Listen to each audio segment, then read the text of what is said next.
On to the last team in the NFC West. We're going to talk about the Seattle Seahawks, a team that traded Russell Wilson, and now it seems like they're going into a full rebuild because they also released Bobby Wagner. And, man, right here in my notes, it says they have $36.5 million in cap space. I'm not sure if that increased since the Bobby Wagner. It's closer to 50. They have 51 million in free cap. They have $51 million in free cap.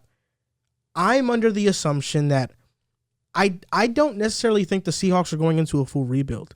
I think they made the Russell Wilson move because they were like, okay, listen, we don't have enough money to sign our players. Like Dwayne Brown, Quadre Diggs, Gerald Everett, Sidney Jones, DJ Reed are all free agents. Those are important players. And for a team like Seattle that's offensive line has struggled, they don't have a great defensive line. They need to bring in players. And now that they have the draft capital that they got from the Denver trade, and now that they have cap space, they can build a great roster to where they're kind of like the new Denver of now we're a quarterback away. And now if Deshaun hits the market, we go and get Deshaun, and now we have a stacked roster with Deshaun, and we can make some noise. So for me, these are the biggest needs. Center, guard, tight end, a wide receiver 3, and an edge rusher. I'm not putting quarterback on here yet. I think, Geno Smith or Drew Lock might be that bridge for the year. Maybe they go out and they get a Jameis Winston, though. You never know. So they're about to have the worst quarterback in the NFL. It's possible. Tied with Mason Rudolph. It's possible. Cute. But for me, free agent targets are Cedric Wilson, Lorenzo Carter, Jerry Hughes from Buffalo, I think would be a good edge presence. Hassan Reddick also.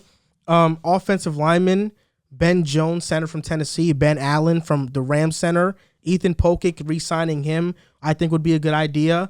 And just some defensive linemen, Sebastian Joseph Day, Emmanuel Ogba. And in the draft, I think with the 9th pick, you go George Karlaftis or Kayvon if he slips. Edge makes sense. Sauce. Kyle Hamilton, if he slips, there's potential there that they could get him. And Tyler Linderbaum, I think, to just have a center or interior offensive lineman, I think that's what they desperately need. But you look at the Seahawks offensively, Chris Carson, DK, Lockett, Noah Fant now. Can't count on Carson. He has a neck injury. He didn't play at all. Second half. Rashad Penny was exciting. Interesting. DK, Lockett, Fant. They're good there. Yep. You look at defensively, outside of defense is ass. Jordan Brooks, I love him as a linebacker. I think that's why it was easier to move off from Bobby Wagner because Jordan Brooks was really good. I'm telling you, I don't think their corners are that bad. They have the 31st worst pass defense. In terms of DJ Reed's somebody that I think is a good corner. They definitely need to upgrade there, and I think in free agency they can do that. They can sign somebody. Carlton Davis makes a lot of sense. On the defensive line now, they did get Shelby Harris. They need to kind of, build around him and build that defensive line out. And secondary, Jamal Adams, Quadre Diggs. So you have your safeties. Quadre is a free agent. I think they'll re-sign him. Okay. So Jamal Adams, Quadre Diggs, you have your safeties. Now go out and get a corner, re-sign DJ Reed, get a corner to complement him, get some defensive linemen. I don't think their offense is bad. They could use an offensive lineman or two. Definitely. But for the most part, I think they'll be fine, offensively. Okay. Outside of the quarterback, of course. Like if they can go out and get a Teddy Bridgewater or Jameis Winston, I think they'll be a mediocre team next year. But why do you want to be mediocre? Why do you want to win 7 games?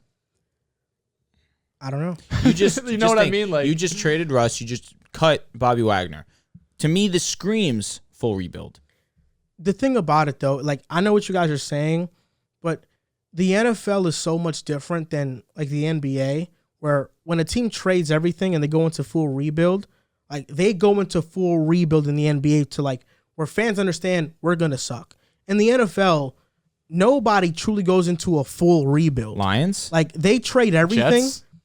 Okay, that's a good point. Jaguars? Lions got Jared Goff. He's not one of the worst quarterbacks in the NFL. But they absorbed his contract and got 2 firsts, knowing we're not going to be good. We could take on this dead money. You're right. And they have the 2nd pick overall. You're right. They were damn bad. But the Lions were competitive. And now I've called them the best, worst team I've seen. But they were still the you look at the second-worst team in Jets. league. the Jets, even though, we're rebuilding, we've built up a good offensive line. We have our quarterback of the future. It took you guys a few years to get that. Yeah, but I mean, it's because the quarterback didn't pan out.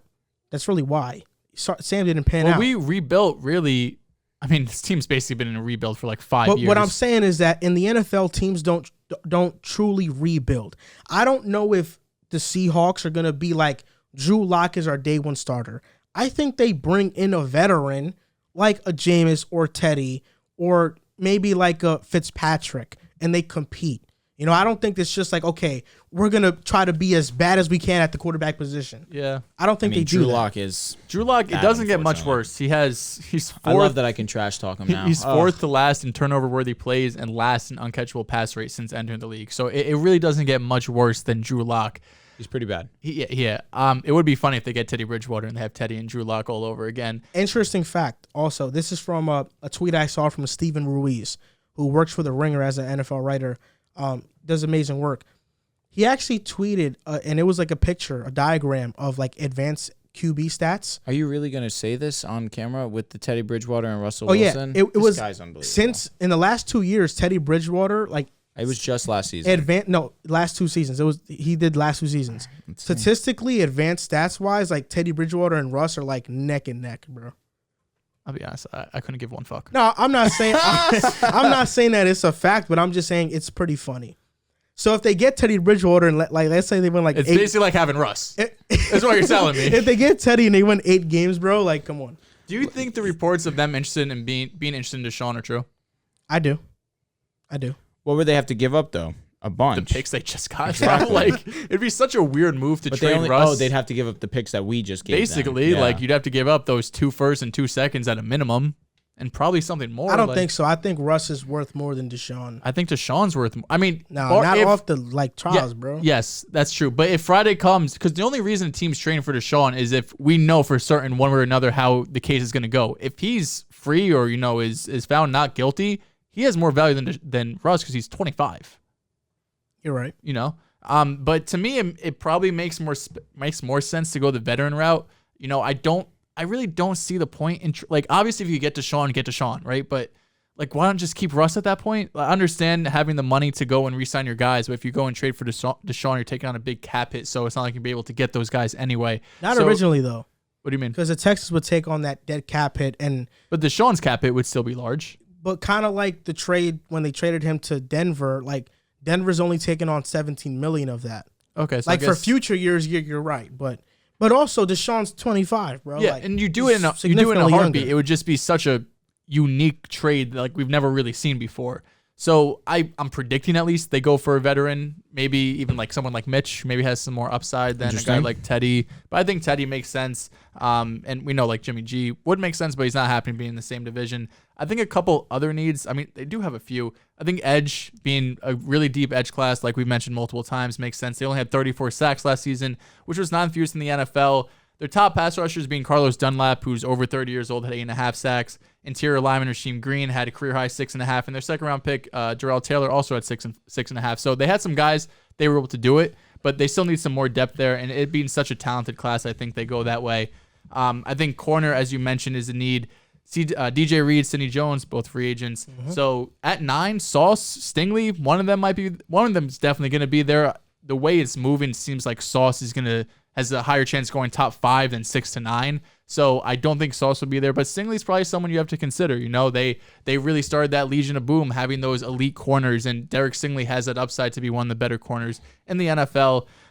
Offensive line's interesting because Dwayne Brown has been really a solid piece for them, but he's also 36. Mm-hmm. And if they are a team that's looking towards a rebuild, are they going to give him, a decent contract? He's a left tackle, so he's going to demand a decent amount of money.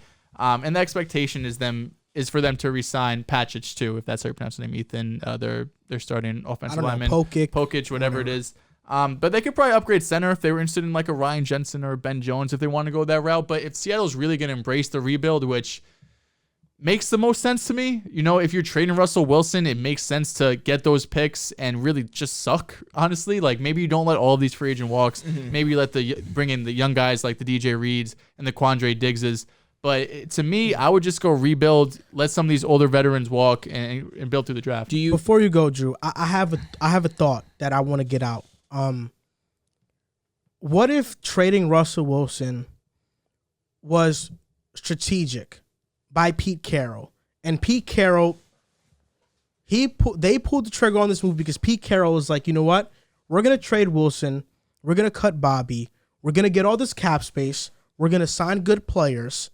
I'm going to go out and get a quarterback like Teddy Bridgewater and show that I can win games without Russell Wilson. It'd be a miracle he'd be out of of God. his mind. And I honestly didn't think you were going to go that route. I thought you were going to say, what if at 9 they brought in Malik Willis? I'll tell you what. The one way to not get better is train an elite quarterback. I can guarantee that. I'm not disagreeing with you, but I think like from all these reports that have come out about Pete Carroll and Russ Wilson and them not trusting each other, they haven't been able to be on the same page for a long time. I wouldn't put it past Pete Carroll to be like, I'm going to try to prove myself that I can win without Russell Wilson. Can we be real, The GM and owner would be fools to believe a 7-year-old Pete Carroll instead of keeping Russell Wilson. And for how long have we been speaking about Pete Carroll being one of the most overrated head coaches in the NFL? I feel like it's been years at this point. I think he's old school. I think he is overrated. All right. I'm glad. And so now, can we entertain the idea of Malik going at 9? I've seen reports that they're not that interested in and their I've class. seen reports that Malik could go as high as 2. Yeah, that's just... I don't buy it. That's just there's nothing else to write about. Yeah, okay. Interesting. But he has intangibles to be good. Yeah. And I still think that if a team needs a quarterback desperately, that they would go that route. Now let's think about it. If they take Willis at 9 and they bring in a Trent Brown to play right tackle, they go and they put money into bringing a Jensen, right? They go and they bring in money to sign a Bryce Callahan. Now, instead of putting your money into spending $20 million on a Teddy Bridgewater, around $20 million, let's say, now you're giving a rookie contract now to Malik, who now you're putting all your chips into that basket to be your franchise quarterback. Now you have money to build your offensive line. Now you have money to spend a little bit on your secondary that was one of the worst statistically in the NFL. That's intriguing to me. Malik isn't ready to start. I that's fine. Now you're a year away. Yeah, that's what I'm saying. Like, I was with you until you mentioned not getting like a Teddy. I think even if they draft Willis, they get a quarterback. You have Drew Lock. You can have him start. You don't need to win. It's not like Geno was terrible. He wasn't horrible. He wasn't horrible, but he was not the word good. I would even Neither say was Lock. Exactly. But you just traded for Lock. You know what I'm saying? But let the him be your guy. thing about it is that if I know Willis isn't ready, me as a coach, I'm like, okay, let me get a quarterback who's not going to lose the job 3 games in, and that's Drew Lock and Geno. They would lose the job 3. They would lose the job maybe after the 2nd game. But you know what? Teddy Bridgewater. Let's see what we have in Malik. Let's see what he can do with our squad. Teddy Bridgewater just showed in Denver. Early, but you spent the 9th pick overall on him in our hypothetical situation. Teddy Bridgewater just showed in Denver that he can. 3rd pick on Lance. But Daniel Jones was the 6th pick, and he still came in. How'd that work out? I mean, he played good his rookie season. How'd that work out now? Hindsight's 20/20, man. I mean, I think, but a lot of people thought Daniel Jones at 6 was a reach. Sure, they wanted him to take Dwayne Haskins. What I'm trying to say, also a reach. He's a bum. Yeah. What I'm trying to say is that Teddy Bridgewater already proved in Denver that he's going to keep the job for the entire season. He's going to play well enough to not lose the job, and I think the Seahawks, if they bring in a Willis, they need stability like that. But Pete Carroll was also, he was videoed with Matt Corral. That's a 2nd-round option. I don't think he's a 1st-rounder. Nah. It's a 2nd-round option. Interesting. He's a 2nd-rounder. They could go that route. They probably need running back too, because Carson at this point in his career with the neck injuries. There's so many running backs. I mean, and I feel like Rashad Penny, you could still get him for cheap. He only had 1 year, and let's be real, a couple games where he was amazing. Mm-hmm. But it was a couple of games where he showed something. You could still bring him in for $4 or $5 million. Yep.